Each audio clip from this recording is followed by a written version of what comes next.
What if your naughty child actually has ADHD and no one told you? Are they really just being bad? Or could there be an explanation for their behavior?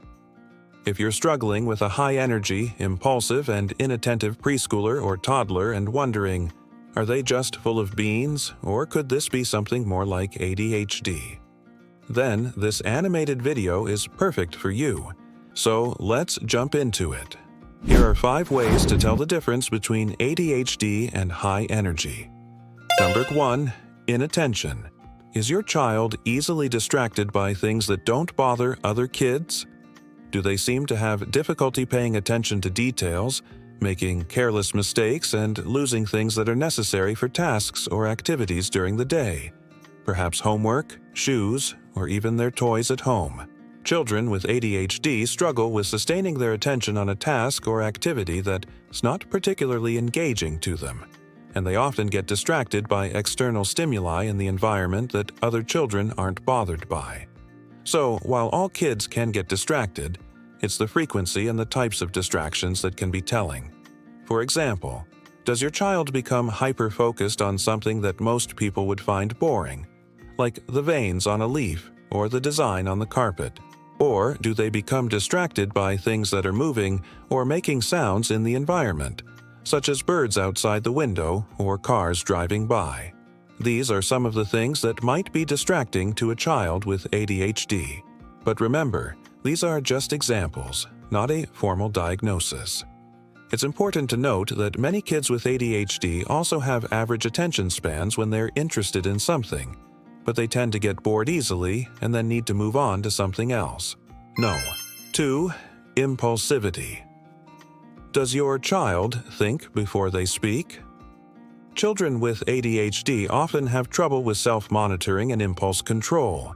This means that they may blurt out the first thing that comes to their mind without considering the consequences, which can sometimes be hurtful to others.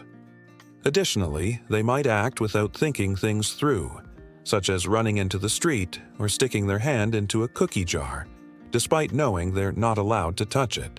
Sometimes impulsivity can look like risky behavior, such as climbing on furniture or throwing objects, but not always. It can also look like interrupting conversations, blurting out answers in class, or finishing other people's sentences. Remember, impulsivity doesn't necessarily mean doing things that are obviously risky or dangerous. It's all about acting without thinking things through and without considering the consequences of those actions. Number 3. Restlessness. Has your child been described as a little motor mouth or a wiggle worm? Kids with ADHD often have a hard time staying still and may constantly be fidgeting or getting up and moving around, especially when they're sitting in situations that require them to remain seated, such as during story time or while waiting for the school bus. They may appear to be full of energy and always be on the go.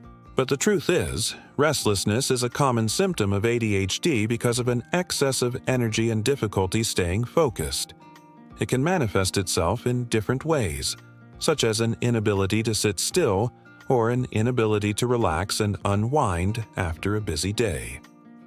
While most kids get restless from time to time, it's the constant need to move that can be a sign of ADHD. Think about it this way. If you were always feeling a surge of energy and couldn't control it, you might be restless too. Number 4. Short attention span. Is your child easily bored with things that other kids are able to enjoy for longer periods of time? Do they have difficulty sticking with one activity for an extended period of time? A short attention span is another common symptom of ADHD. Kids with ADHD have difficulty staying focused on a particular task for an extended period of time. They may become bored or lose interest quickly and move on to something else, even if the original activity was enjoyable. This can make it challenging for them to complete tasks that require sustained attention, such as completing a puzzle or memorizing lines for a school play. However, it's important to note that some children simply have shorter attention spans than others, and that doesn't necessarily mean they have ADHD. According to research, children with ADHD have shorter sustained attention spans compared to neurotypical children of the same age. On average, the length of time that a child can stay focused on a task without being distracted varies depending on their age. Children with ADHD tend to have shorter attention spans than their peers. For instance, a 5-year-old with ADHD might only be able to stay focused on a task for about 5 minutes, whereas a neurotypical 5-year-old might be able to focus for about 10 minutes. As children get older, their attention spans naturally increase. And number 5, poor impulse control. Did your child just run out the front door without looking both ways? Have they ever grabbed a toy from a sibling without asking? Poor impulse control is another common symptom of ADHD. Kids with ADHD have difficulty controlling their impulses, which can lead to risky or inappropriate behavior. They may act without thinking things through, such as running into traffic or taking a bite of a cake before it's served. Poor impulse control can also manifest itself in less obvious ways, such as interrupting conversations, blurting out answers in class, or finishing other people's sentences. So, while poor impulse control can look like risky behavior, it doesn't always have to be obvious. Kids with ADHD may also struggle with emotional regulation, which can lead to outbursts of anger or frustration when they can't control their environment or complete a task the way they want to. So, what exactly does poor impulse control look like in toddlers and preschoolers? Well, it can look like grabbing toys from other kids, running out into the street without looking, interrupting conversations, or blurting out answers in class. It can also manifest in less obvious ways, such as having a hard time waiting their turn, finishing other people's sentences, or interrupting conversations. When it comes to spotting the early signs of ADHD in toddlers and preschoolers, it's important to remember that every child is unique. Some kids with ADHD may display all of these behaviors, while others may only exhibit a few. And just because your child displays some of these behaviors doesn't necessarily mean they have ADHD. That's why it's important to talk to your child's pediatrician or a mental health professional who can conduct a thorough evaluation and determine whether or not your child meets the criteria for ADHD.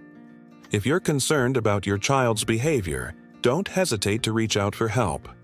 Early intervention can make a big difference in helping kids with ADHD succeed in school and life. And remember, you're not alone. There are resources available to support you and your child. We've got several videos that cover the signs of ADHD in children of different ages. So check those out. And if you like this video, please give us a thumbs up. Subscribe to our channel for more content like this and click the notification bell so you never miss an upload. Thanks for watching.